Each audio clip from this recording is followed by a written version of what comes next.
remember, you know that Yeah, rifle. okay. There is only one rifle. This one is mine. This is a Blaser R8 Ultimate.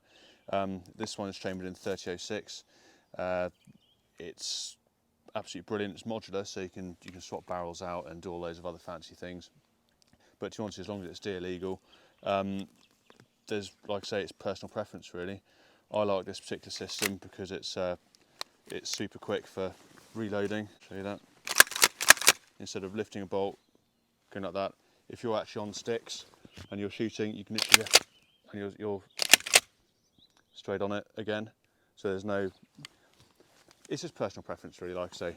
Yeah. They're primarily designed for shooting like driven game, like wild boar and things like that really, sort of overseas. But that's the main bit. The scope is a Swarovski Z8i, 3-18 by 50.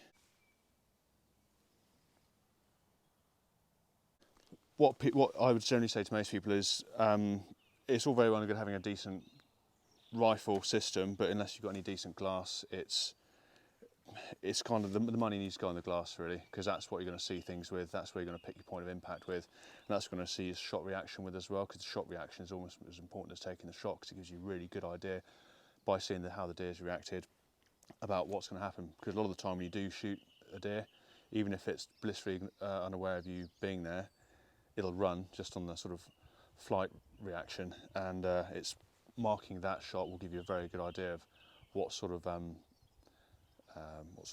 follow-up you may have, basically. So that's the rifle, obviously moderated for the sound. Unlike in the films, there is a bang.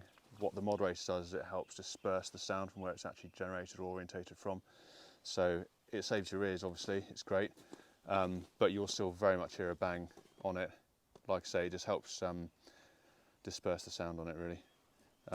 In terms of other gear, we've got binoculars. Again, these are Leica range-finding ones. Like I say, you don't need stuff this fancy, but if you do have it and you can get it, you'll notice the difference. It's just phenomenal.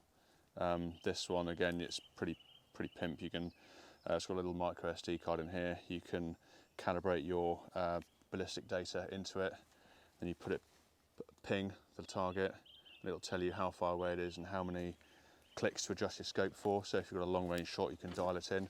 Again, I don't really tend to use that feature. It seemed great at the time, but in reality, you don't often have that much time to make the decision on it. So I'd use holdover or just get closer, which is the best way of doing it. Thermal. This is Pulsar XQ38. It's invaluable for a stalker who has a job to do. Instead of just recreationally, it'll make your experience a lot fuller, because you'll see stuff you never knew were there. Just because you can see it doesn't mean you need to shoot it. It just means that you can make a better judgment call. So if you're culling like I am in lots of areas, you need to be able to sort of see what deer are about, and then once you see the deer, you go to your binoculars and you identify them, see what they're like, how are they doing, condition, others there. It's also great for seeing, especially at the moment with so many people out walking, you can see just like people where they shouldn't be. So either you've got the survivalists or the people who want to be Ray Mears going out and doing things in the woods, which is great and fine, but very often if they're somewhere where they shouldn't be and you're out shooting deer with a high-powered rifle that's designed to kill things, it's an extra layer of security. And like I say, for me, especially hunting and stalking in woodland, you'd be amazed the amount of deer you just walk past without even realising they're there.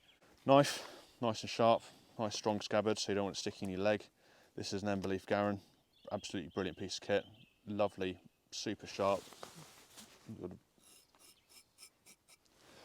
So super sharp, and like you need a sharp knife because blunt knives cause accidents. Multitool, Leatherman, Surge, like I say, it's always handy just to have something like that in case you need it. You never know when you do. Definitely need these. Like I say, this is a 3006 caliber, 150 grain bullet. Really handy. Now these are the bonded ammunition, so lead's been getting a really bad rep recently because of contamination for all sorts of things, all sorts of reasons, environment, and also sort of ingestion of lead. Now you can get lead bullets which have something called bonded core, which is where the lead is sort of bonded to the jacket, and on this you have that sort of reaction. So instead of the bullet fragmenting and bits of it going everywhere, you've got pretty much all of this weight is retained in it. You might lose a bit here or there, but nothing much really. Compare that to something with ballistic tip or soft point, or a softer point bullet which is not bonded. You can have that sort of reaction, which is not the best, but if you're head or neck shooting, to be honest with you, it's irrelevant really. So the fact that some game dealers are saying they're not taking lead shot carcasses is irrelevant if you're head shooting or neck shooting the deer. And conversely, that's copper. Now these are the copper rounds I'll be loading. This is where everything's headed. It's copper, and that's a 120 grain copper bullet. I fished out the side of a Seeker Stag, and that weighs 119 grains. The reason it's not 120 is because the polymer tip came off, and that's plastic. So that's absolutely brilliant. So that's where things are going really. Last but not least, one of these.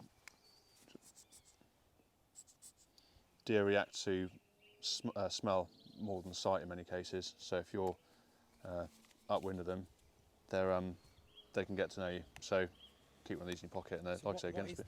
This is just, you know what? I have no idea. It could be talcum powder. Right. Oh, this all this is it tells you which way the wind's blowing. Oh, right. That's it. Okay. So yeah. Right. So yeah, like I say, so if you know where you're stalking into and the wind's swirling, you can plan your journey around there, or your approach. So yeah, that's that. Right, let's go and try and find one.